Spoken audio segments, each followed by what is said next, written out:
ہمارے تو انفرادی معاملات بھی بہت پست ہیں، ہمارے تو معاملات آپس کے غلط ہیں،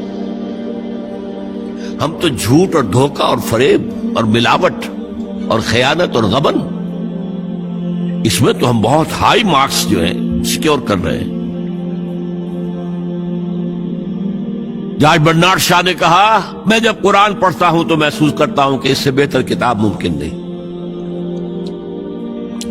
اور جب مسلمانوں کو دیکھتا ہوں تو محسوس کرتا ہوں کہ ان سے زیادہ ذلیل قوم کوئی نہیں۔ یہ گواہی ہم دے رہے ہیں، یہ محمد کے ماننے والے یہ ہیں، یہ ہے امتی محمد کے، جو اپنے پاؤں پہ کھڑے نہیں ہو سکتے، جو اپنے معاملات مینیج نہیں کر سکتے، بیکاری، یہ اور کہاں ہے وہ دین؟ کوئی ایک ہی دنیا میں دکھا سکتے ہو کہ یہ ہے دین؟ آؤ see with your own eyes, this is دین الحق۔ یہ جو میں نے آپ سے کہا تھا نا، یہ بڑی نازک ذمہ داری، بڑی نازک، اس کا ایک اندازہ آپ کو ہو جائے گا خطبہ حجۃ الوداع سے۔ حضور نے جو خطبہ دیا، اور وہ عظیم ترین خطبہ ہے تاریخ انسانی کا، آخر میں موٹی موٹی باتوں کو پھر دہرایا۔ دیکھو عورتوں کا خیال کرو، عورتوں کے حقوق ادا کرو، دیکھو غلاموں کے ساتھ نیک سلوک کرنا، جو بھی تھی۔ پھر آپ نے ایک سوال کیا، الا هل بلغت، لوگوں میں نے پہنچا دیا یا نہیں؟ 1.25 لاکھ کا مجمع تھا، آج سے 1400 برس قبل 1.25 لاکھ کا مجمع بہت بڑی بات تھی، بہت بڑی بات، جبکہ ابھی اسلام صرف جزیرہ نما عرب تک محدود تھا۔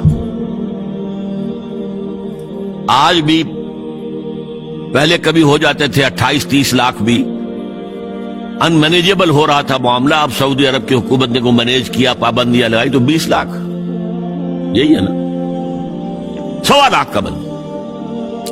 اور اس کا نقشہ میں دکھا دوں، ایک ایک حرف آپ 3 مرتبہ کہہ رہے تھے۔ داہنی طرف رخ کر کے کہا، وہ سنا، پھر مکبر کھڑے ہوئے ہیں، اس نے سنا اور آگے پہنچایا، اس نے سنایا آگے پہنچایا۔ لاؤڈ سپیکر تو تھا نہیں، کوئی پبلک ایڈریس سسٹم تو نہیں تھا۔ پھر آپ نے سامنے رخ کر کے وہی بات فرمائی، پھر یہاں سامنے کھڑے ہوئے لوگوں نے پہنچایا، پھر بائیں طرف رخ کیا۔ اسی لیے ہر جملے کو، ہر بات کو آپ نے 3 دفعہ کہا، الا هل بلغت، میں نے پہنچا دیا یا نہیں؟ اور عام عادت صحابہ کی یہ تھی کہ اول تو حضور کے سوال پر خاموش رہتے تھے کہ واللہ ورسولہ عالم، یا اگر جواب دیتے تھے تو فرط ادب سے بہت مختصر جواب۔ وہ چلبلے قسم کے شاگرد جو ہوتے ہیں، جو استادوں کو بھی پڑھانا چاہتے ہیں، صحابہ کرام اس طرح کے نہیں تھے، اپنی لیاقت اور ذہانت کا روب جو ہے اپنے استادوں پر گاٹتے۔ وہاں تو یہ تھا کہ ایک بات جواب، یہاں 4 جواب دیے ہیں صحابہ نے۔ انا نشہد انک قد بلغت الرسالۃ وادیت الامانۃ ونصحت الامۃ وکشفت الغمۃ۔ 3 مرتبہ حضور نے کہا الا هل بلغت، اور 3 مرتبہ جواب آیا انا نشہد انک قد بلغت الرسالۃ وادیت الامانۃ ونصحت الامۃ وکشفت الغمۃ۔ اے نبی، ہم گواہ ہیں، آپ نے حق رسالت ادا کر دیا، آپ نے حق امانت ادا کر دیا۔ یہ قرآن تو ہمارے لیے اللہ نے نازل کیا تھا نا، آپ کے پاس تو امانت تھی۔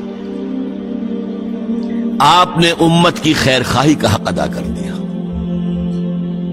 آپ نے ہر قسم کی گمراہیوں کے، اندھیاریوں کے، اندھیروں کے پردے چاک کر دیے۔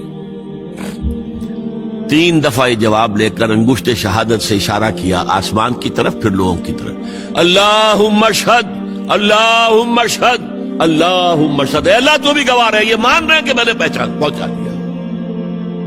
They can't sue me in your court on the day of judgment۔ یہ میرے خلاف استغاثہ نہیں لا سکتے کہ میں نے پہنچانے میں کمی کی ہے،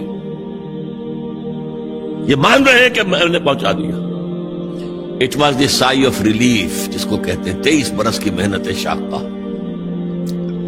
کون کون سے مراحل آئے ہیں، یوم طائف بھی آیا ہے، 3 سال کی شیب بنی ہاشم کی قید بھی ہے، مارکہ احد بھی ہے، احزاب بھی ہے، 70 مبلغین ذبح کیے گئے، کیا کیا نہیں دیکھا، کیا کیا نہیں جھیلا. لیکن پھر بات کیا ہوئی؟ اب آپ نے آخری بات اللہم اشہد اللہم اشہد اللہ، اور اس کے بعد فَلْيُبَلِّغِ الشَّاهِدُ الْغَائِبَ، اب جو یہاں موجود ہیں ان کے ذمے ہے کہ پہنچائیں ان کو جو یہاں نہیں ہے. میں فارغ، میرے کندھے سے بوجھ اتر گیا، تمہارے کندھوں پر آیا. اب اس غائب میں وہ بھی تمام لوگ شامل تھے جو اس وقت دنیا میں تھے اور وہاں نہیں تھے. شاہد اور غائب کا لفظ آ گیا جہاں سے میں نے بات شروع کی تھی، شاہد اور غائب. شاہد موجود، فَلْيُبَلِّغِ الشَّاهِدُ الْغَائِبَ، اور غائب میں وہ بھی ہے جو قیامت تک آئیں گے. یہ ہے اس امت